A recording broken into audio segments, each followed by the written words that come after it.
guys, నేను మీ Kalyani. Welcome to super chef. ఈరోజు మన రెసిపీ వచ్చేసి టొమాటో దాల్. టేస్టీగా ఎమ్మీగా ఎలా చేసుకోవాలో మనం ఈ వీడియోలో తెలుసుకుందాం. ఫస్ట్ మనకి దీనికి కావాల్సింది దాల్ అన్నమాట. ఇది కందిపప్పు అని అంటారు. దీన్ని 4 hours ముందు నానబెట్టుకోవాలండి. ఇది 4 hours కాకపోతే 2 hours, మీకు టైం ఎంత కుదిరితే అంత సేపు నానబెట్టుకుంటే ఇది తొందరగా దాల్ అనేది పూర్తయిపోతుంది అనమాట.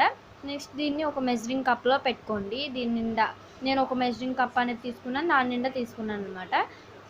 నెక్స్ట్ ఆ మెజరింగ్ కప్తో తీసుకున్నదంతా కుక్కర్లో వేసుకోండి. కుక్కర్లో యాడ్ చేసుకున్న తర్వాత మనం ఒక పెద్ద సైజు ఆనియన్ అండ్ 2 tomatoes తీసుకోవాలండి. చాప్ చేసుకుని ఉంచుకోవాలి. ఫస్ట్ టొమాటోస్ యాడ్ చేసుకున్నాను, తర్వాత ఆనియన్ కూడా యాడ్ చేసుకున్నాను.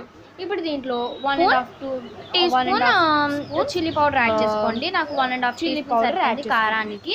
నెక్స్ట్ దీంట్లో 1 tablespoon ఆఫ్ రాక్ సాల్ట్ అండి. రాక్ సాల్ట్ అయినా సాల్ట్ అయినా ఏదైనా వాడుకోవచ్చు. నేను రాక్ సాల్ట్ వాడాను, మీకు అవైలబుల్గా ఉంటే అదైనా వాడచ్చు, ఇదైనా వాడచ్చు. నెక్స్ట్ పించ్ ఆఫ్ టామరిడ్ పౌడర్, పసుపు వేసేసుకుని చక్కగా మెజరింగ్ కప్ అని కదండి, దాంతో కందిపప్పుకి డబల్ అనమాట డబల్ వాటర్ వేసేసుకుని కుక్కర్లో 4 to 5 విజిల్స్ వచ్చేంత వరకు కుక్కర్ విజిల్ అనేది పెట్టుకోండి. 4 to 5 విజిల్స్ వచ్చే లోపుడికి ఇప్పుడు మనం ఒక పెద్ద చిన్న నిమ్మకాయ అంత సైజు చింతపండు తీసుకుని దాంట్లో వాటర్ యాడ్ చేసుకుని దాన్ని కొంచెం ఒక 4 to 5 minutes నానబెట్టుకోండి. నానబెట్టుకున్న తర్వాత దాన్ని గుజ్జులాగా ఇలా చేసుకోండి. అలా చేసుకున్న తర్వాత దీన్ని పక్కన పెట్టేసుకుని మనం మిగతా ప్రాసెస్లోకి వెళ్ళిపోదాం. నెక్స్ట్ మనం స్టవ్ ఆన్ చేసుకుని ఒక కడాయి పెట్టుకోండి. కడాయిలో ఆయిల్ వేసుకున్నాను నేను.